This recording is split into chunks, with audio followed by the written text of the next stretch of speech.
Өткен жылы Алматының төрінде шығармашылық кешін берген Әлішер Каримов тағы да жанкүйерлерін қуантпақ. Әнші енді жеке концертін Астана қаласында өткізбекші. Каримовтың жоспарлап отырған кеші бұл жылы немен өзгеше болмақ. Онда жаңа бағдарлама болады, әрине өте жаңа деп айта алмаймын. Бұл шоуды алматылық тұрғындарға көрсеткен. Енді астаналықтар тамашалай алады.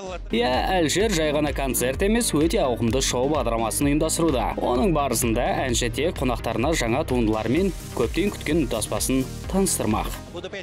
Астанада жаңа әнімді орындаймын және өзімнің 5-ші үнтаспамның тұсауын кесем. Сол және Каримовтың жаңа әндерінің бірі бойдағы жігіттерге арналады. Оны өнер иесі жеке өміріне қызығушылық танытып жүрген жандарға арнауда.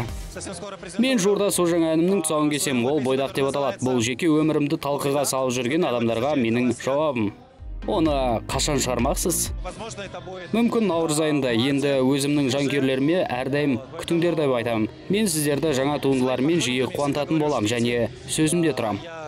Шығармашылық кеші өткеннен кейін Каримов тек Астанада ғана емес, еліміздің өзге де қалаларына гастрольдік сапармен шығыппақ. Мен астаналық концерттен кейін еліміздің батыс жағын аралап шығуды ойлап жүрмін. Өйткені ол жақта өте сирек болам. Алыс қой енді. Сондай-ақ менің 20 адамнан тұратын тобыммен барып келу оңай емес. Ендеше көңілді әншінің көңілді кешінен құр қалмаңыздар. Ол 3 наурызға жоспарланған.